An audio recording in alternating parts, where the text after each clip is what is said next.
Rais wa Marekani Donald Trump amesema Marekani itadhibiti zaidi ya nusu uzalishaji wa mafuta duniani ikiwa makampuni ya Marekani yatapata tena sekta ya mafuta ya Venezuela. Rais huyu amesema kwamba kwa sasa Marekani ndio taifa ambalo litaongoza kwa kuwa na uzalishaji wa mafuta duniani kwa kuwa na asilimia 55.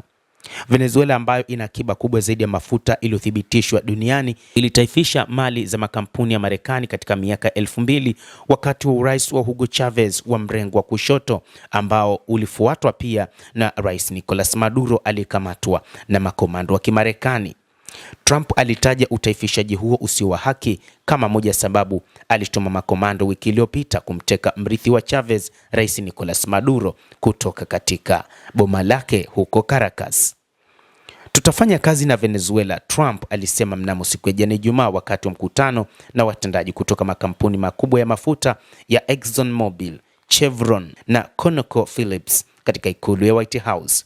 Makampuni ya Marekani yatakuwa na fursa ya kujenga upya miundombinu ya nishati ya Venezuela na hatimaye kuongeza uzalishaji wa mafuta kwa viwango ambavyo havijawahi kuonekana. Unapoongeza Venezuela na Marekani pamoja, tuna asilimia 55 ya mafuta duniani, aliongeza rais huyo wa Marekani Bwana Donald Trump. Donald Trump anaamini kwamba ikiwa sasa watakuwa wakiamiliki mafuta ya Venezuela, ni wazi wao watakuwa ndio wazalishaji wakubwa zaidi wa mafuta ulimwenguni kuliko taifa lolote.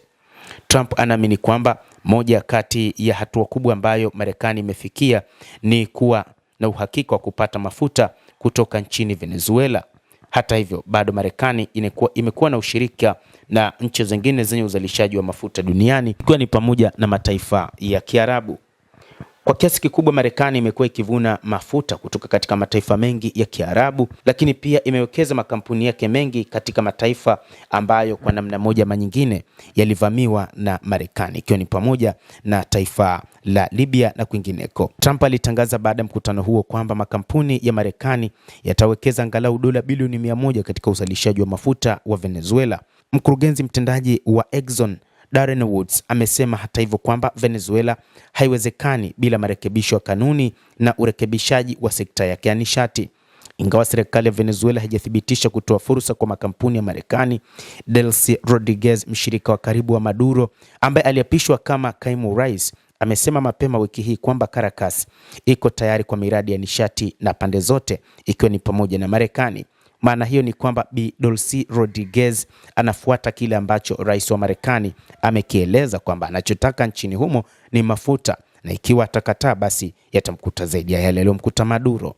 Maafisa wa Venezuela wamelaani kile kinachoelezwa kuwa ni mpango wa Trump wa kupora rasilimali za nchi hiyo na kulaani kutekwa nyara kwa Maduro kama ukiukwaji mkubwa wa uhuru. Maduro alikana mashtaka ya ulanguzi wa dawa za kulevya ambayo yalibuliwa na Marekani, lakini pia pamoja na silaha alipofikishwa mbele ya hakimu wa Marekani siku ya Jumatatu ya wiki hii. Mtazamaji wa The World News, endelea kutufuatilia, lakini usisahau kulike, usisahau kucomment, kadhalika na kusubscribe channel yetu hii. Utakuwa ukipata habari hizi kwa mapana hapa The World News. Mimi ni Adam Hussein, endelea kuwa nasi wakati wote, endelea kutufuatilia uweze kufahamu ni nini ambacho kinajiri katika ulimwengu.